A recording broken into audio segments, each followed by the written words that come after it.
So yun guys, meron na naman tayong panibago pag-uusapan this video guys. Yung mga pinag-usapan namin last general meeting ng mga agency managers na ikukwento ko ngayon dito sa video. Okay? Regarding po pala ito sa withdrawal method natin sa Cash G or sa GCash guys ni yung bank, withdrawal limits and failed of your withdrawal. Tapos sa next vlog naman yung mga penalty no na mga content creator na pinapakita nila sa live stream nila. Okay, yon saka yung mga rewards sa susunod ng mga vlogs pa yon. Kaya kung gusto mong malaman yon, mag-follow ka na dito at tara matuto tayo mag-Bigo Live, okay? Tara na sa Queen Empire. Tara na, tara sa Kiwi Agency. Mag-Bigo Live, host ka na. Simulan na ang saya sa live at kumita. So yun guys, hi everyone. Magpapakilala lang po ang babaitang ito.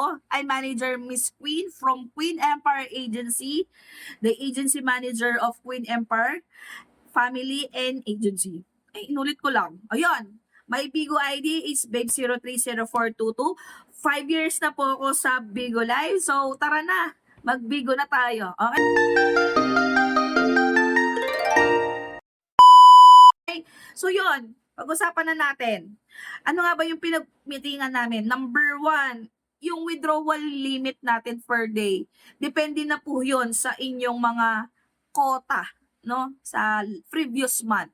Starting ngayong May, kung bakit marami po nag-failed, ayaw mag-proceed ng kanilang withdrawal kasi may limit na po yung kanilang withdrawal right now. Which is, kailangan ninyong malaman kung bakit. Kasi, syempre, para educated kayo kung bakit, anong nangyayari, di ba? So, yun. Let's say 0 to 29,999 is $60 na po ang limit natin. Okay? Per day. So, kung nagkaroon kayong biglaan na malaking quota within this month, tapos gusto nyo na siya agad withdraw, hindi nyo siya agad mawi-withdraw ng isahan lang.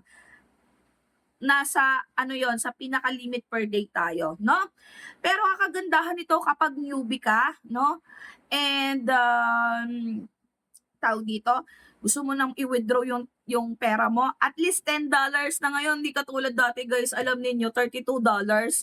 Up to $33 bago mo siya maging pera. So ngayon, imagine niyo yun, nagiging pera na agad yung $10 mo.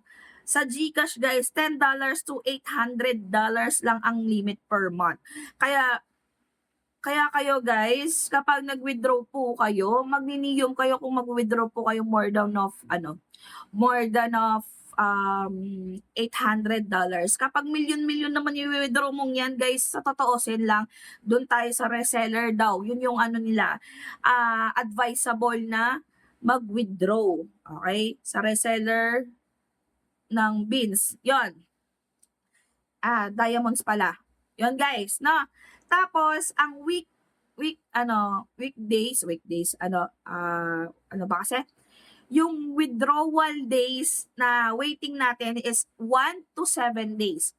Okay, after the 7 days guys, pag wala pa yung pera, nag-success pero wala pa yung pera guys, is mag-report na kayo sa agency manager ninyo. Okay?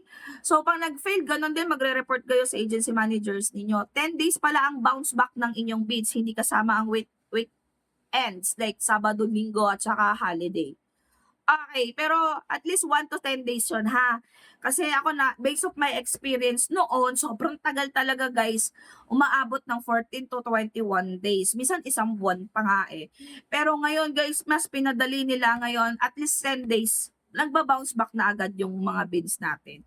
Okay, pag walang nag-bounce back, i-report agad sa agency manager ninyo para makita natin kung ano nga ba yung pinaka-remarks no ng ating mga accounts ng withdrawal ninyo. Okay? Yun ang kagandahan guys kapag may agency manager kayo.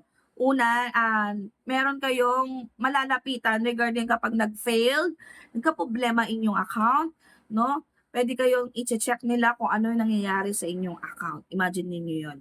Okay? So ano pa ba, nasabi ko na yung failed, nasabi ko na yung withdrawal limits. Tapos guys, yung parang ni yung bank accounts na withdrawal, pwede mo nyo pa naman magamit yon at least minimum of $100 bago siya magamit yung Niyong Bank right now. Okay. So, yun. Ganun lang siya, guys, ha? So, sa mga nanonood dyan at gustong mag-try sa Bigo Live, nakapag-try pero hindi kumikita ng pera sa live stream, try ninyo ulit, mag-apply kayo sa agency ko. Malugod ko kayong tuturuan kung paano mag-Bigo Live, live streaming and host dito. And mas mapabilis ang processing natin dahil nga marami na po na tawag dito, training tools na binibigay ni Bigo Live at ng agency para mas mapabilis ang inyong knowledge dito sa Bigo Live. Okay? So, yun. If under Bigo 2 agency ka, newbie, at inactive for 1 year kayo guys or other family members na gusto nyo sumali sa family or agency ko, let me know guys. Welcome kayo sa agency at family ko. So, yun guys. See you there guys at Bigo Live. Bye-bye!